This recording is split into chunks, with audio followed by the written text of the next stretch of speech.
Irmãos e irmãs, que Jesus possa abençoar-nos, depositando sobre nós a sua paz. Alguns discursos estão destinados a serem conhecidos por todos os povos.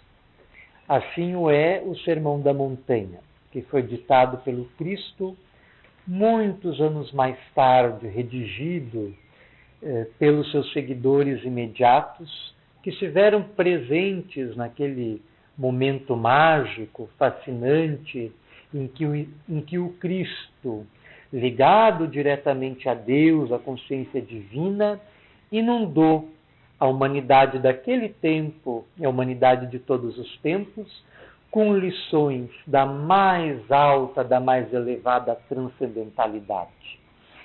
E o Sermão da Montanha é, portanto, um destes discursos destinados a marcar época e destinado mais ao futuro do que ao presente, quando não será mais letra morta, para usar uma expressão paulina, mas será letra viva dentro de cada um de nós. Um dos trechos do Sermão da Montanha fala justamente do amor aos inimigos, que nós vamos tomar a liberdade de ler. Na sua fala, afirma Jesus: aprendestes que foi dito, amareis o vosso próximo e odiareis os vossos inimigos. Assim, referia-se à lei mosaica, a qual Jesus viera complementar. Jesus dizia aos seus contemporâneos: eu não vim destruir a lei, nem os profetas, que era o judaísmo, estava se referindo ao judaísmo, porém dar-lhe cumprimento, fazendo referência à sua missão dentro do judaísmo, que logo evoluiria para uma nova corrente religiosa, o cristianismo. Eu, porém, vos digo, amai os vossos inimigos. Então é uma mudança muito brusca, né? A letra do texto antigo dizia para amar o próximo e odiar o inimigo. Jesus tenta corrigir a rigidez daquela afirmação e diz em contrapartida: amai os vossos inimigos, fazei o bem aos que vos odeiam e orai pelos que vos perseguem e caluniam, a fim de serdes filhos do vosso Pai que está nos céus e que faz se levante o sol para os bons e para os maus, e que chova sobre os justos e os injustos. Porque, se só amardes o que vos amam, qual será a vossa recompensa? Não procedem assim também os publicanos? Se apenas os vossos irmãos saudardes, que é o que com isso fazeis mais do que os outros? Não fazem outro tanto os pagãos? Então, esse texto é extraído do capítulo 5 do Evangelho de Mateus, entre os versículos 43 e 47. O Sermão da Montanha dispensa apresentações.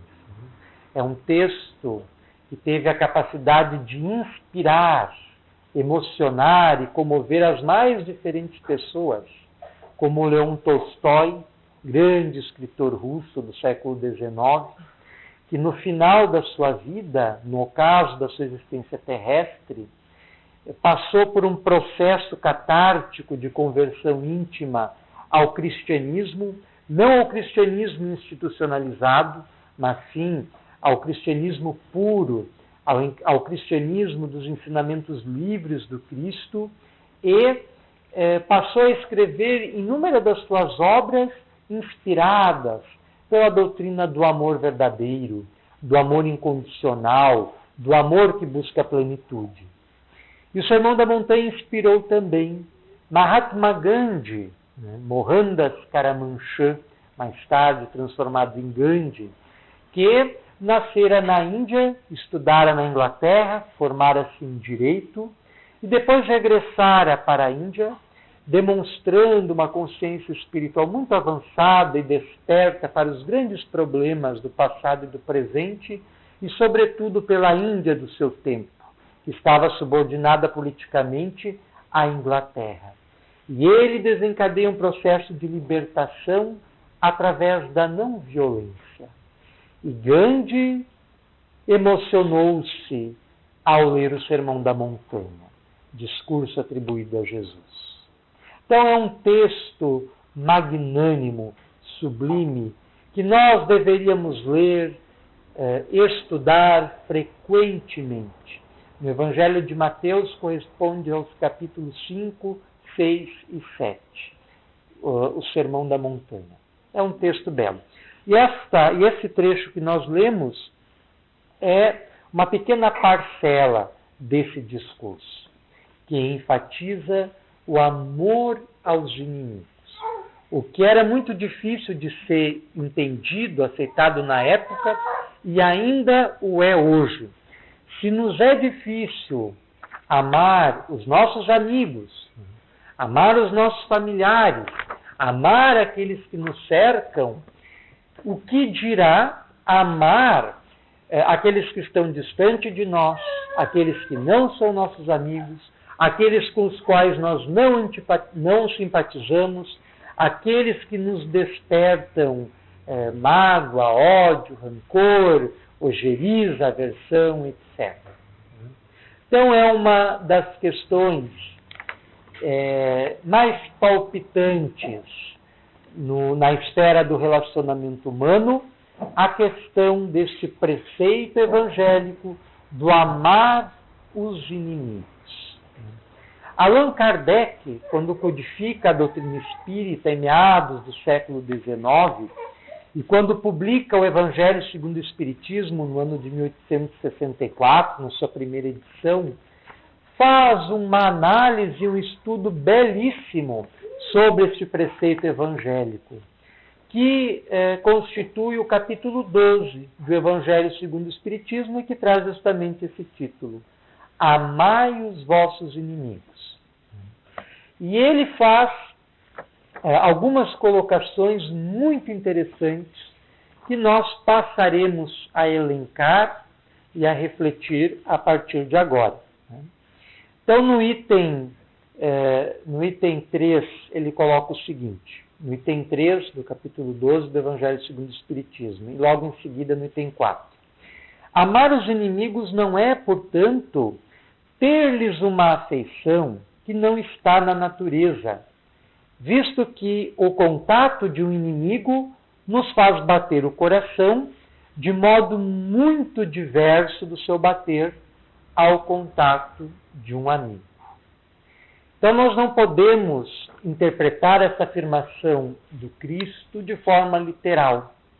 Não podemos querer entender que quando Jesus asseverou que deveríamos amar nossos inimigos, não devemos entender que ele queria dizer que nós devemos amar os inimigos da mesma forma que amamos os amigos, da mesma forma que amamos os nossos entes queridos, da mesma forma que amamos os nossos familiares. Até porque não existe lógica nisso. E aí Allan Kardec passa a interpretar o que é, dentro do seu ponto de vista, dentro do ponto de vista da doutrina espírita, o que é este amar os inimigos. E ele segue afirmando: amar os inimigos é não lhes guardar ódio, nem rancor, nem desejos de vingança.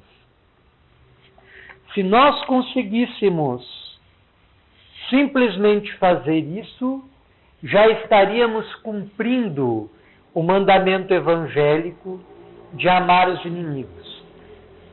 O simples fato de chegarmos à condição de não guardarmos no coração ódio, rancor, ressentimento, mágoa, em relação àqueles que nos perseguem, àqueles que nos ofendem, àqueles que não gostam de nós e em toda e qualquer oportunidade nos cutucam, nos tentam tirar do sério, nos tentam provocar, nós já estaríamos inseridos dentro da proposta evangélica. Se nós não guardássemos rancor, ódio, ressentimento, mágoa daqueles que nos tratam desta forma. Só que a grande maioria da humanidade está distante dessa condição. Porque é muito difícil, e nós sabemos disso pelo nosso dia a dia. Nós convivemos em sociedade com pessoas que são diferentes de nós e que muitas delas nos provocam sentimentos, muitas vezes, nem sempre louváveis, e que temos dificuldade para coibir, para administrar, para trabalhar. Só que é uma aprendizagem que nós devemos fazer. E como estamos num conjunto de pessoas que reúne os caracteres os mais diversos, desde os caracteres mais aprimorados até aqueles menos aprimorados, nós precisamos saber conviver em meio a essa diferenciação social. Porque é através dela que crescemos, através dela que evoluímos, através dela que ascensionamos espiritualmente. Joana de Ângeles costuma fazer a seguinte afirmação: o mal que os outros me fazem não me faz mal. O mal que me faz mal é o mal que eu faço aos outros, porque me torna mal. Então, observem a profundidade desse jogo de palavras que Joana de Ângeles faz. O mal que os outros me fazem não me faz mal. O mal que me faz mal é o mal que eu faço aos outros, porque me torna mal. Então, o mal que os outros me fazem, se eu não dou guarida para o ódio, para o rancor, para o ressentimento, para a mágoa, não me faz mal. Porque ele está apenas revelando o que a outra pessoa é. A maldade que a pessoa tem dentro de si. Agora, se eu dou guarida para esta maldade que eu recebo de outrem, no meu íntimo, eu estou me identificando com a pessoa que está procedendo daquela forma comigo. Estou estabelecendo um elo psíquico com ela. Allan Kardec, nesse capítulo... Consegue uma caneta para mim? Ah, tem aqui. A gente tem que mudar a lente dos óculos, né? Aqui na frente. Né? Allan Kardec, nesse capítulo do Evangelho segundo o Espiritismo, o capítulo 12, ele faz todo um estudo da condição psíquica do ser humano e da sua situação energética. O ser humano é um ser que irradia energia a partir do seu centro espiritual na direção do sem fim. E está constantemente emitindo energia e atraindo energia de forma equivalente. E ele usa esses termos, repulsão, emissão de energia e repulsão de energia. Está no texto do Evangelho segundo o Espiritismo. Podem consultar depois.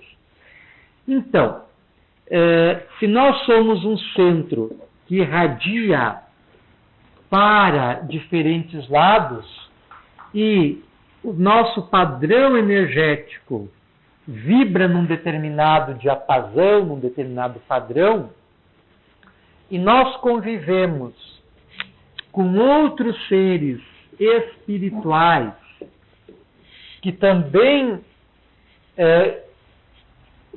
emitem vibrações num determinado diapasão, num determinado padrão, nós estamos num processo de profunda ligação psíquica, embora não nos demos conta disso.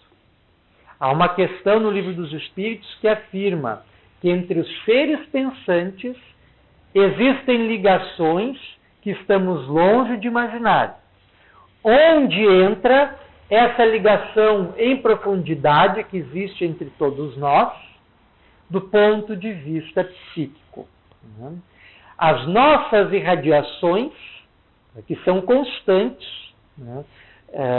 cada pensamento emite uma nota vibratória. E nós formulamos diariamente uma média de 50 mil pensamentos por dia. 50 mil pensamentos por dia. É uma média dos pensamentos emitidos pela nossa consciência. A nossa consciência produz pensamento continuamente, no dizer do espírito André Luiz, através do médium Chico Xavier. Então, considerando isso, e considerando que cada pensamento nosso é uma vibração que se irradia na direção do sem fim, levando notícia de nós, levando notícia nossa, do nosso conteúdo psíquico, para todo o universo, nós estamos completamente interligados. Tanto os seres de outras partes do universo, quanto mais nós, que estamos no mesmo plano de realidade específica em que nos encontramos. Então nós temos uma ligação psíquica muito profunda, embora não a percebamos, embora não a vejamos. Os nossos pensamentos aqui, neste ambiente, estão se intercomunicando, embora inconscientemente. Poucas as pessoas que têm suas faculdades espirituais afloradas a ponto de divisar o pensamento, de perceber o pensamento do outro, de penetrar o pensamento do outro. Até porque isso seria um encargo para nós e não um benefício, porque nos tornaria a vida muito difícil. Apenas para narrar um caso do Chico Xavier, muito conhecido. Ele estava no atendimento fluidoterápico, na Casa Espírita da Prece, e uma pessoa se colocou na frente dele para receber a aplicação do passe. E ele, constantemente em harmonia com a espiritualidade, depositou as suas mãos sobre o paciente e naquele momento ele adentrou na esfera mental do mesmo.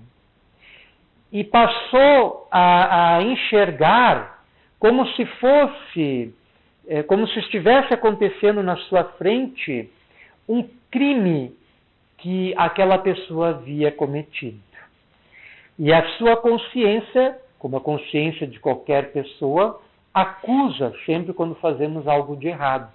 E aquela pessoa havia desenvolvido, então, um padrão vicioso de pensamento, em que circularmente a sua mente ficava apenas repisando aquele pensamento, como se fosse aqueles antigos discos de vinil, quando ficava rodando, trancando, né, sempre na mesma faixa. Né? E a pessoa estava presa, né, àquilo que ela fizera, era culpa. E Chico Xavier penetrou naquela onda mental de culpa, visualizou todo o problema daquele indivíduo, e era um crime gravíssimo. Né? E ele teve que guardar serenidade, né? Pedir apoio para o seu mentor espiritual, o Espírito Emmanuel, para que lhe ajudasse, né, a dar para aquela pessoa aquilo que ela tinha ido buscar ali, que era equilíbrio, que era paz de espírito, que era socorro espiritual. Ele não estava na condição de juiz. Ele não poderia condenar aquele indivíduo pelo crime que ele cometera e que ninguém mais sabia, a não ser ele que estava visualizando o que estava acontecendo por ter sintonizado na mesma faixa mental que ele e ter tido forças interiores suficientes para pedir ao alto que ele não se concentrasse no ato que o seu semelhante, o seu próximo, havia cometido, mas que conseguisse transfundir as energias psíquicas através do processo do passe que aquele indivíduo havia vindo buscar. E ele, de fato, o faz. Então, isso é um exemplo. Se nós tivéssemos essa faculdade que Chico Xavier tinha em alto grau, imagine o caos das relações sociais. Seria um verdadeiro colapso.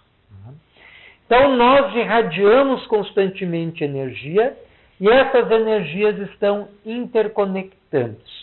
Então, quando nos aproximamos de alguém cujo pensamento não vibra pelos padrões do nosso, nossas energias tendem a se repelirem, elas ricocheteiam, Os nossos campos mentais se digladiam.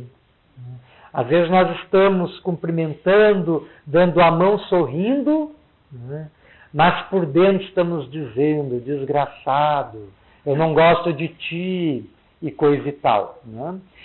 Só que, conscientemente, nós podemos fingir. É uma máscara que nós podemos afivelar a nossa personalidade, ao nosso comportamento, etc. É o que ocorre de uma forma geral. Nós afivelamos máscaras ao nosso comportamento de acordo com as circunstâncias, de acordo com as pessoas, de acordo com as ocasiões.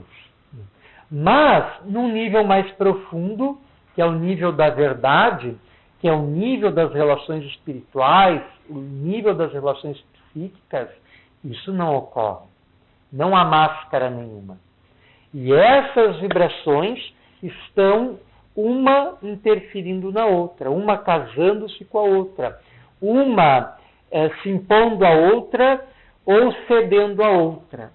E aí surgem inúmeros problemas de distúrbio psíquico, de tormentos espirituais, de dramas íntimos, envolvendo irradiações enfermiças, odientas, de pessoas que não nos querem bem, e que se nós damos guarida, como dizíamos, nós estamos abrindo as portas, estamos abrindo o nosso campo mental para receber essas energias, que têm um impacto funesto, prejudicial sobre a nossa tessitura psíquica, sobre o nosso organismo espiritual.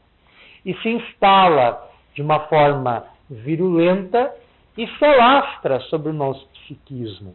Às vezes formando manchas, às vezes formando formas, pensamentos que adquirem um status de vida fugídio, que dura tanto quanto a pessoa que está nos endereçando aquele pensamento de ódio, de maldade, etc., se esforça em mantê-lo.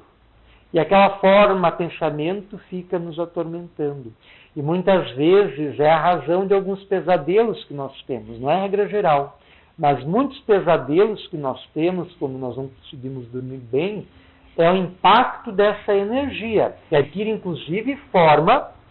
O pensamento é uma substância plástica, é uma substância que adquire a forma que a mente lhe dá. E tem um poder muito grande, que nós estamos longe de divisar.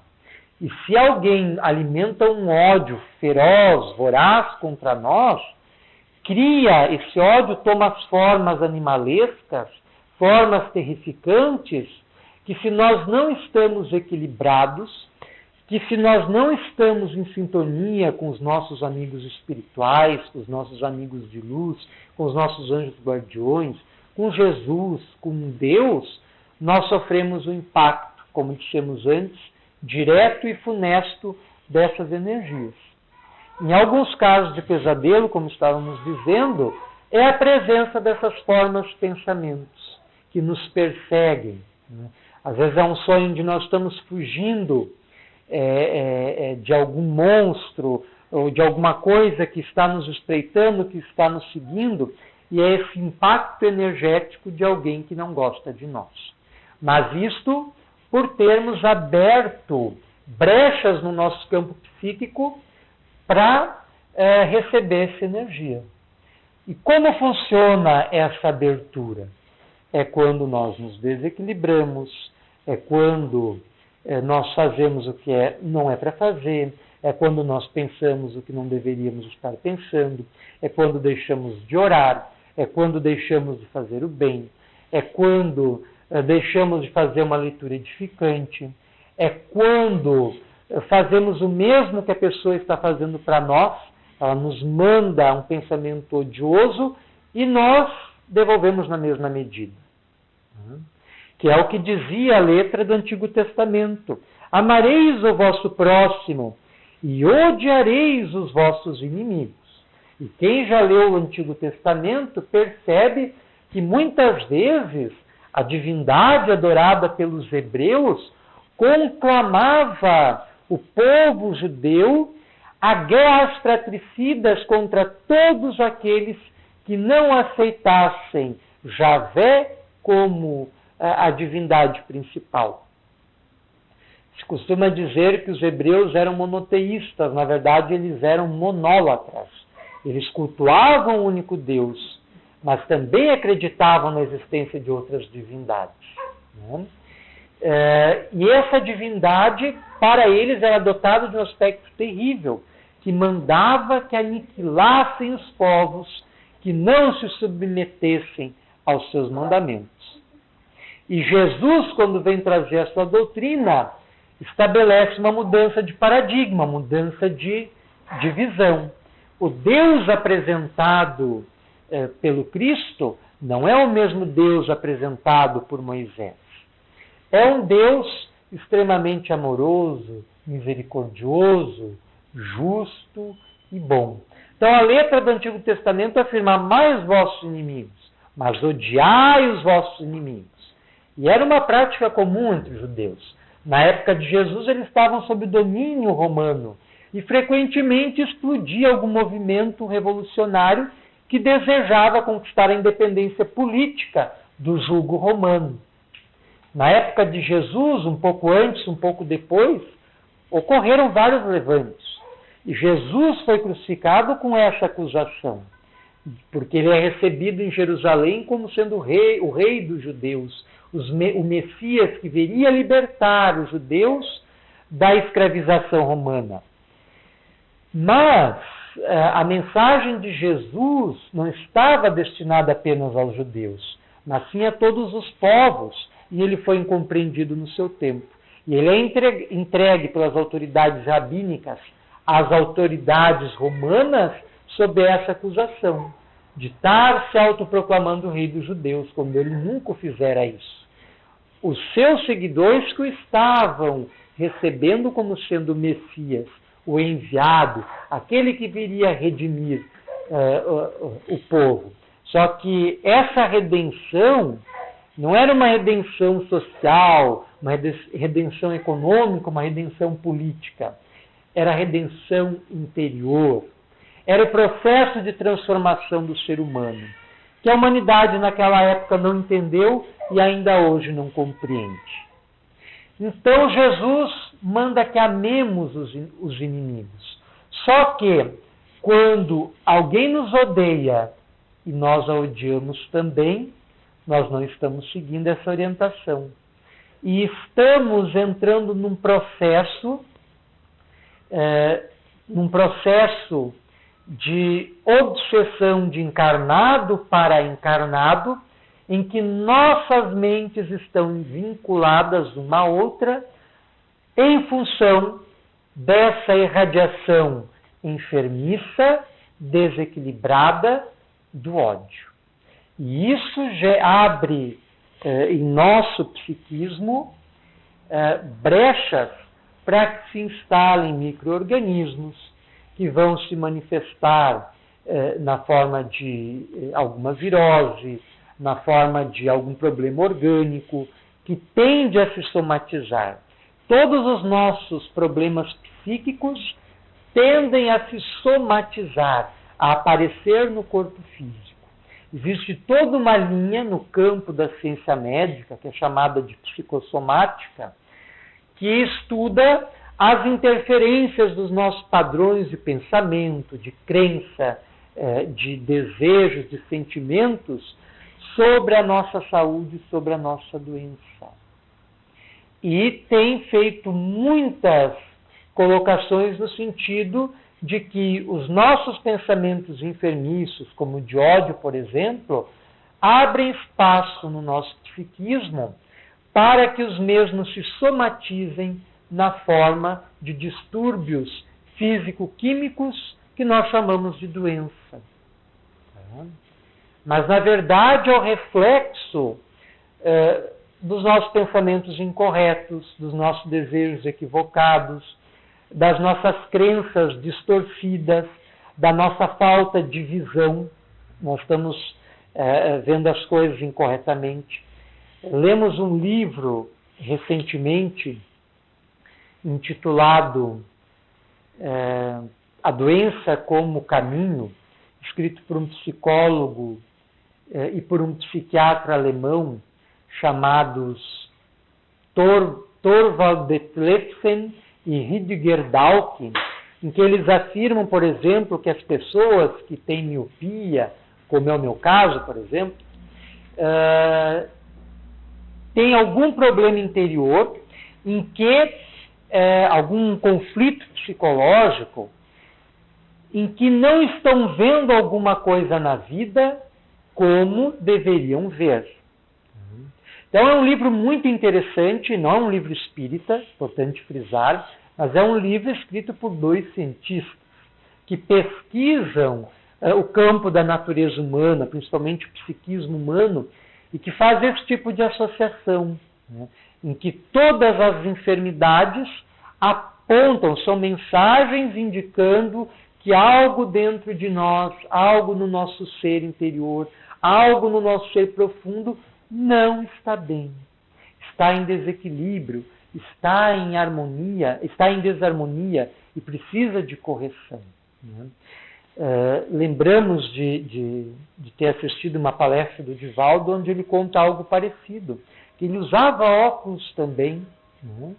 E depois deixou de usar, o que corresponde a essa afirmação de Thorvald Detlefsen e Rüdiger Dahlke. Provavelmente, o seu conflito interior que fazia com que ele não visse adequadamente o que ele não queria ver, né? O que o seu ego não queria, o que o seu ego não desejava que o seu self enxergasse, o seu eu mais profundo, quando ele conseguiu resolver esse problema, ele dispensou os óculos. Eu estou na esperança de logo conseguir abandoná-los, vamos ver se eu consigo até o final da encarnação, né? Vamos ver, né? Mas são um tipo de associações que podem ser feitas e que nos convidam ao autoconhecimento, que nos convidam a fazer a autoanálise e a refletirmos sobre as dimensões interiores do nosso ser, que se sucedem em camadas cada vez mais profundas para as quais nós não atentamos, e onde residem os nossos sentimentos verdadeiros, nossos desejos verdadeiros, nossas aspirações verdadeiras, bem como sentimentos que nós não queremos reconhecer que temos. Porque os consideramos, entre aspas, feios, como é o caso do ódio.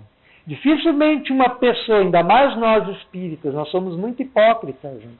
Nós temos muita dificuldade de admitir que não gostamos de outra pessoa. Ou, em outras palavras, que odiamos outra pessoa. Porque Jesus diz que nós temos que amar a todos. Porque o Espiritismo diz que nós precisamos amar a todos. Só que o espírita é diferente do Espiritismo. O Espiritismo é a doutrina. O espírita é aquele que tenta seguir aquela doutrina. E quando o espírita afirma gostar de todas as pessoas, quando na verdade ele não gosta, está sendo hipócrita, está afivelando uma máscara no seu caráter, na sua personalidade, que faz com que aos demais ele pareça ser o que na verdade não é. Então ele está sendo cego para uma dificuldade interior que ele possui e que, se ele reconhecesse, teria condições de trabalhar melhor. Então nós temos que parar com a hipocrisia. Nós, espíritas, somos humanos e não fugimos à condição humana. E, portanto, esses sentimentos não são vergonhosos, não são feios, não são corretos, isso sim, mas não são vergonhosos nem feios. Nós temos que admiti-los, reconhecê-los, porque é o primeiro passo para trabalhá-los, para transformá-los. Então, o ódio, a inveja, a cobiça, o ressentimento, a mágoa, etc., tudo isso, se nós temos isso, né, nós temos que reconhecer, identificar e passar a trabalhar, não fingindo que não estamos vendo. Né? Como as crianças pequenas que se acreditam estar invisíveis por estarem com os olhos vendados. Não podemos fazer isso. Nós não somos mais crianças. Embora sejamos, como diz Joana de Ângeles, crianças psicológicas, crianças espirituais, porque recém começamos o processo de desenvolvimento da nossa espiritualidade. Então, isso é algo muito sério e constitui a matriz de um sem número de tormentos psicológicos e físicos que nós vivenciamos no nosso dia a dia. Essas relações energéticas calcadas nos pensamentos que emitimos e recebemos, formando padrões específicos que interferem diretamente em nosso dia a dia, em nossa saúde, em nossa doença, em nosso sucesso, em nosso fracasso, em nossa felicidade, em nossa infelicidade, em nosso bem-estar, em nosso mal-estar.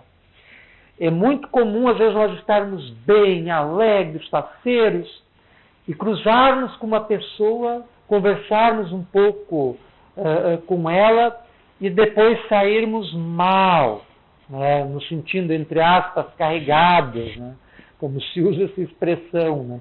Isso é muito comum, mas é porque nós não tivemos autodefesa psíquica para interpor a nossa corrente de pensamentos à corrente de pensamentos daquela pessoa que nos deixou daquela forma. A pessoa passou por nós, drenou a nossa energia, de certa forma, e ainda impôs o seu pensamento enfermiço, de cansaço, de melancolia, de tristeza, de angústia sobre nós. E aquela sensação, às vezes, perdura por minutos, às vezes horas consecutivas, né? Até que consigamos nos libertar da mesma. Então, essas relações, elas existem, embora não as enxerguemos. E nós precisamos atentar para elas, estar conscientes para elas. Porque elas respondem pela nossa harmonia, pela nossa paz interior, pelo nosso equilíbrio emocional. O espírito André Luiz, no conjunto das suas obras, sobretudo a chamada coleção André Luiz, que vai do Nosso Lar até E a Vida Continua, totalizando 16 obras, o espírito André Luiz, em cada uma das suas obras, descreve essa nossa realidade energética com riqueza de detalhes.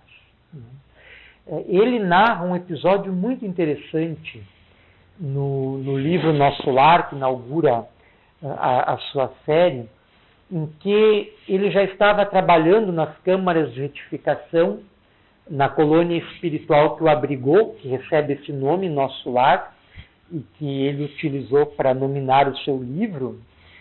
E essa colônia, dividida em 6 ministérios, ele estava trabalhando no Ministério da Regeneração, nas câmaras de retificação, que abrigaria indivíduos desencarnados, egressos das zonas umbralinas, espíritos em desequilíbrio, em harmonia, em estado deplorável de ignorância, de desequilíbrio espiritual.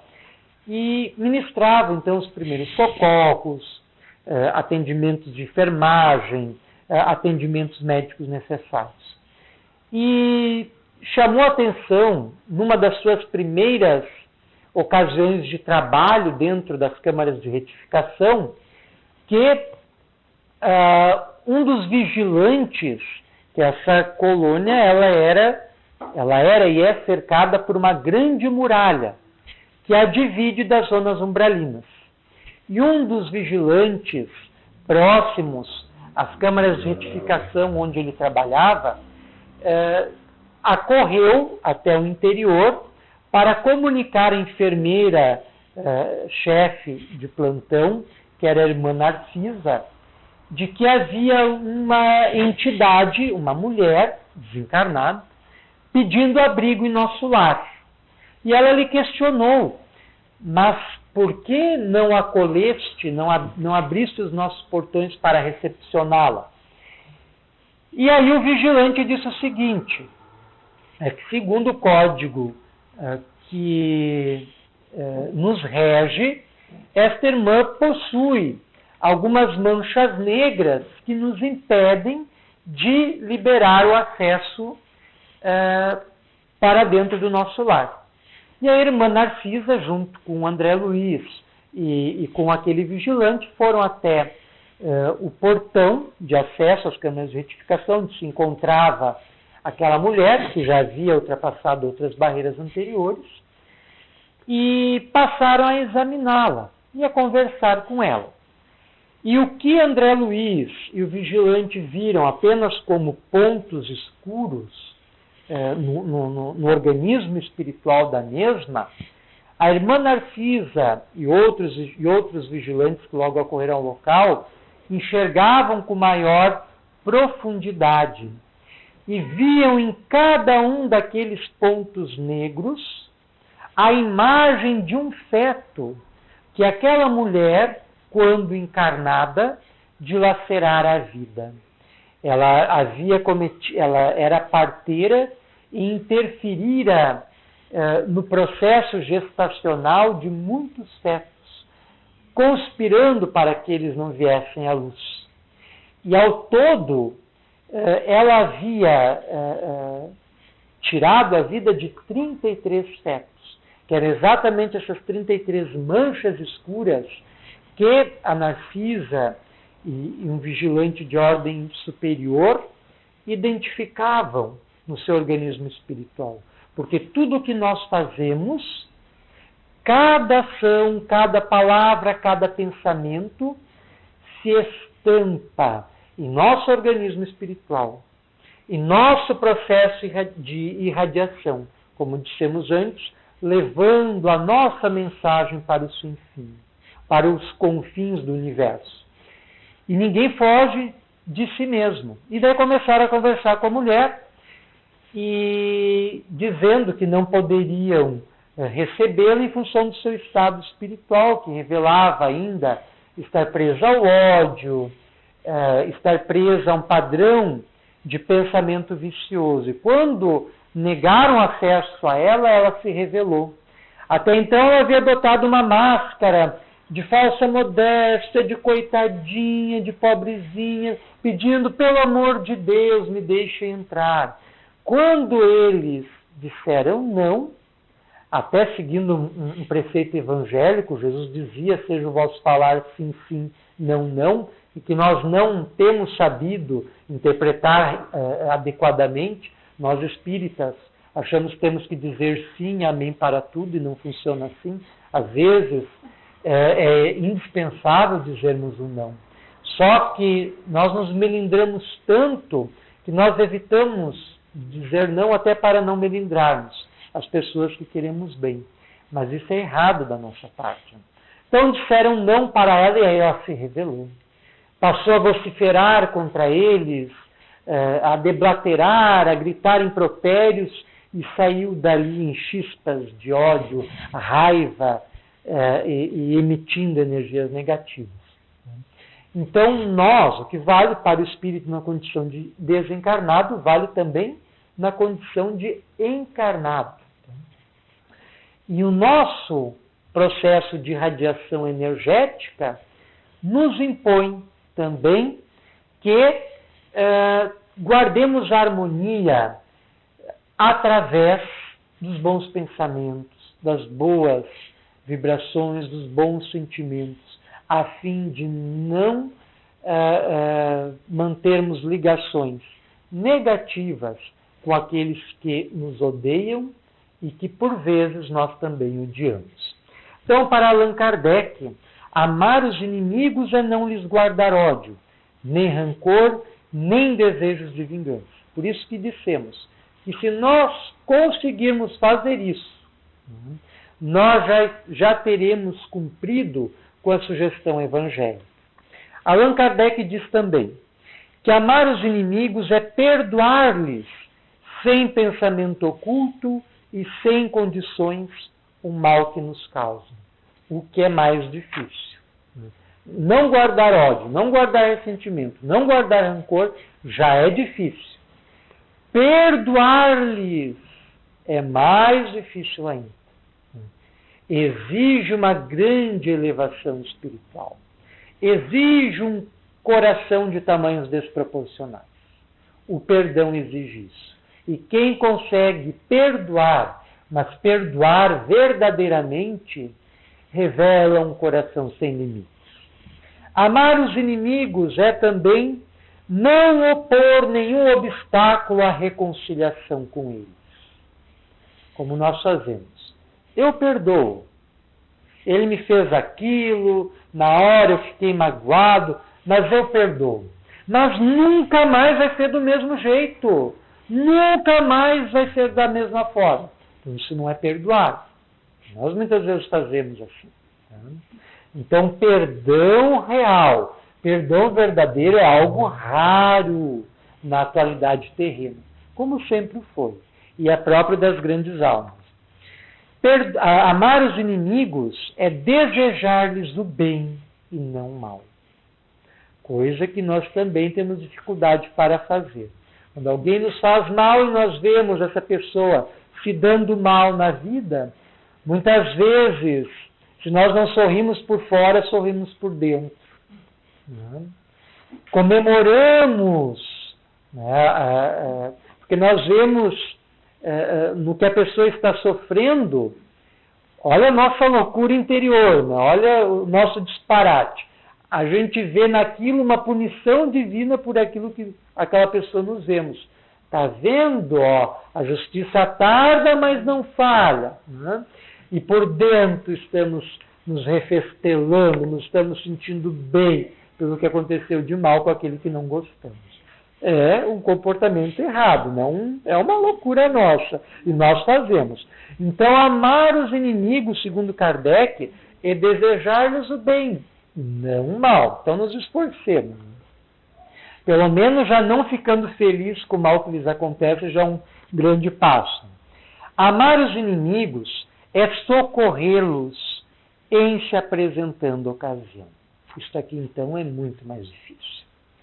E como nós encontramos gestos transcendentes de amor que superam o mal que foi feito, que superam o erro, conseguindo contorná-lo, conseguindo perdoá-lo e conseguindo socorrer a pessoa que incorreu naquele erro.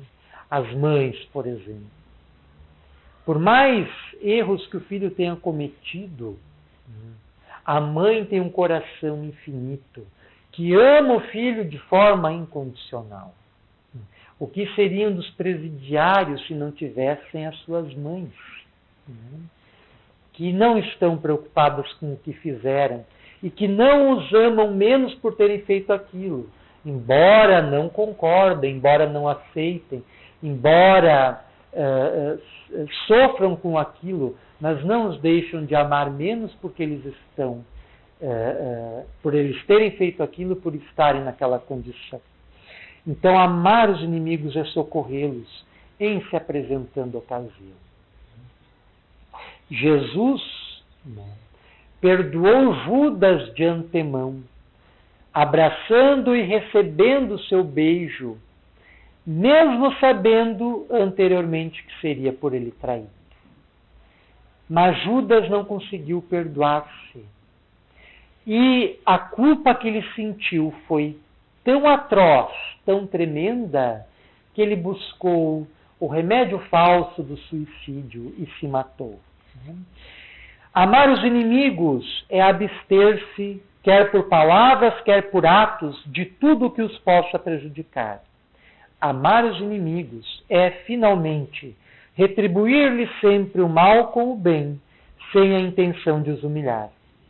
Quem assim procede, preenche as condições do mandamento, amai os inimigos. Então, se conseguirmos, como dissemos inicialmente, simplesmente não guardar ódio, mágoa, rancor, ressentimento por aqueles que nos ofenderam, ou não alimentando qualquer sentimento negativo por aqueles com os quais não simpatizamos, nós estaremos enquadrados dentro da proposta evangélica do amor aos inimigos. Amar aos inimigos é saber perdoar incondicionalmente e é reconhecer no outro uma fragilidade que também existe em nós e que nos torna factíveis e falíveis, de cair repetidas vezes, muitas vezes no mesmo erro, mas que, da mesma forma que a misericórdia divina nos enseja tantas chances quantas necessitemos para nos reerguer e avançar, nós devemos imitar a divindade e fazer o mesmo, embora seja difícil. Que Jesus possa nos abençoar, depositando a sua paz em nosso mundo íntimo, nos auxiliando a desenvolver, destrinchar, trabalhar nossos dramas interiores e, principalmente, a demover as muralhas de ódio, ojeriza, ressentimento, mágoa que guardamos dentro de nós, a fim de podermos ser mais felizes, a fim de vivermos de forma mais plena, a fim de vivermos integrados com a proposta evangélica, que é uma proposta de libertação, que é uma proposta de saúde interior e exterior, que é uma proposta de paz integral. Que Jesus nos abençoe e nos ajude sempre.